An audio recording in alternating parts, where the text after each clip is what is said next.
जो दान संपत्ति देते हैं लोग अपने उसके लिए कि भाई हमें जो है इसमें कुछ आखिरत में कुछ काम आए, तो उसमें आप क्या मानते हैं?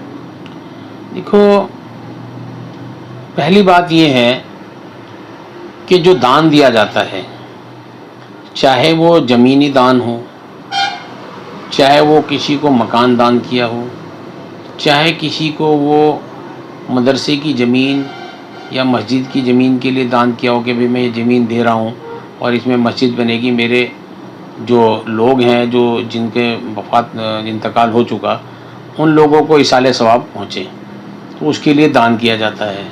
और कितने भी किस्म का दान हो, चाहे मैंने किसी को दान किया हो कि भाई मैं तेरे को ये चीज़ दान कर रहा हूँ, तो दान को लेने का अधिकार वापस नहीं है। दान, जो चीज़ दान कर दी तो कर दी, चाहे वो मदरसे के लिए करी, मस्जिद के लिए कही, चाहे वो आपने किसी को ऐसे ही दान की जो गरीब आदमी था कि मैंने इसको ये चीज़ दान कर दी, या मैंने एक इसको कोई भी चीज़ मैंने इसको दान कर दी, कपड़े दान कर दी, या मैंने आपको गाड़ी दान कर दी, या मैंने इसको ये चीज़ कर दी। जो दान दे के लेने का मेरे हिसाब से, जो मेरी अपनी नॉलेज के हिसाब से, कि दान दे के वापस लेना कोई उचित नहीं है। मान लीजिए कोई संपत्ति दान दे देते हैं और उनके बच्चे, उनके बुजुर्गों ने दान दिया है, क्या उनके वारिस दान वापस ले सकते हैं? नहीं, क्यों? जब उनके बड़े जिंदा थे, उनके बड़ों के नाम प्रॉपर्टी थी, उनके बड़ों के नाम सब कुछ था, उनके बड़ों ने उनको दान कर दिया। जब उनको दान कर दिया तो उनके बच्चे अगर आज बड़े हैं, अगर वो उसको मांगते हैं तो वो होना नहीं चाहिए, क्योंकि जब दान की हुई चीज़ को वापस लेना मेरे हिसाब से उसको उचित नहीं होगा। दूसरी बात यह है, हमारी जो कब्रिस्तान है, कब्रिस्तान में कब्रिस्तान हो या शमशान हो, कोई भी चीज़ हो, क्योंकि ये एक आखिरत का घर होता है जहाँ पर आदमी दुनिया से रुखसत होकर चला जाता है, तो उस चीज़ को लेकर वहाँ पर रसीदें काटी जाती हैं, क्या वो सही है? किस चीज़ को लेकर रसीदें काटी जाती हैं? जब वहाँ पर बॉडी जाती है तो कब्रिस्तान में एक शुल्क लिया जाता है। देखिए, कब्रिस्तान के अंदर जो निजी रहने वाले लोग हैं, जो यहाँ के बाशिंदे हैं, जो इनके बरसों से यहाँ रहते आए हैं और उस गांव में रहते हैं, जैसे महू वाला गाँव है या कोई भी गाँव उसके रहने वाले लोग हैं, वो वहाँ के जो बाशिंदे, उन किसी की रसीद नहीं कटती, आज तक नहीं काटी गई और ना भी काटी जाती है। अब क्या होता है कि अब एक कब्रिस्तान 20 बीघे था या 10 बीघे था या 5 बीघे था, अब कुछ लोग बाहर से आए हैं, मुजफ्फरनगर से हैं या बाहर से हैं, प्लान किया उन्होंने, यहाँ पे जो आए हैं वो यहाँ उन्होंने घर बनाए हैं, तो एक परिवार रहता है, एक परिवार के अंदर 5 घर हैं।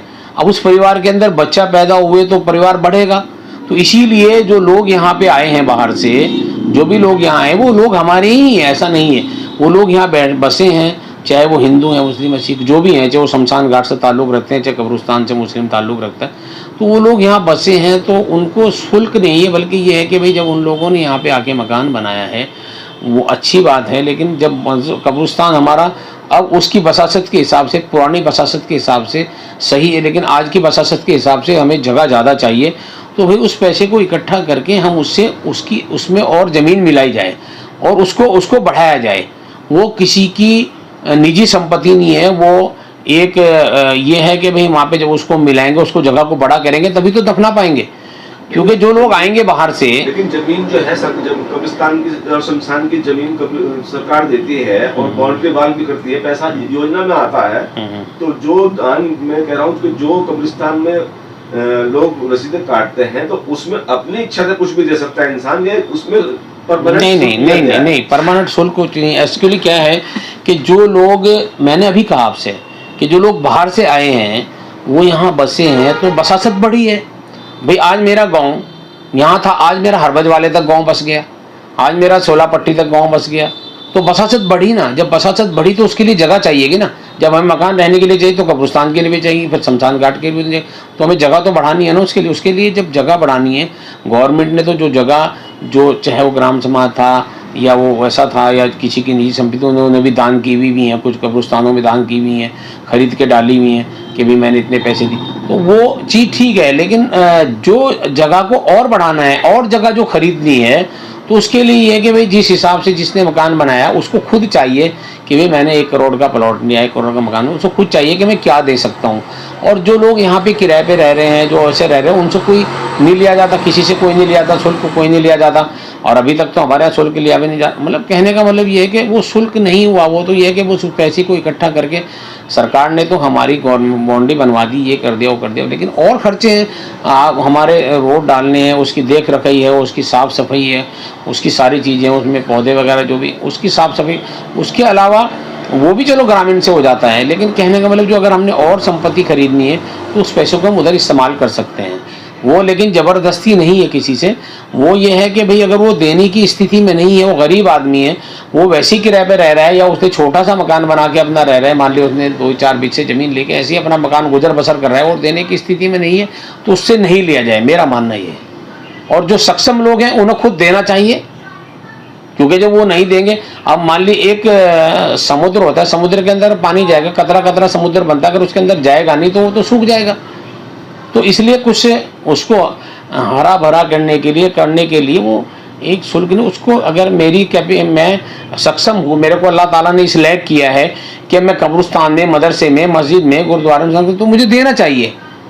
वो उसके देने से ही तो आगे बढ़ोतरी। अब मान लिए जो आदमी सक्षम है, जिसने 2 करोड़ रुपए का मकान भी बनाया, 3 करोड़ रुपए का मकान भी बनाया है, संपत्ति भी खरीदी है उसने, सब कुछ है, तो वो अगर नहीं दे रहा तो अच्छी बात नहीं, उसको देना चाहिए, बढ़ोतरी के लिए होना चाहिए। और ऐसे लोग हैं भी, वो देंगे भी। जैसा आपने कहा है कि जो बड़े सरमाएदार लोग हैं उनको देना चाहिए, जो गरीब लोग हैं उन पे तो है ही नहीं। तो मेरा कहना ये है कि कब्रिस्तान के अंदर जो एंट्री फीस होती है वो खत्म कर देनी चाहिए। दान तो आप अपनी मर्जी से कितना भी दे सकते हैं, कोई भी दे सकता है, वो उसमें कोई बाधा नहीं होता, लेकिन जो शुल्क रसीद कटती है वो सही है या गलत है?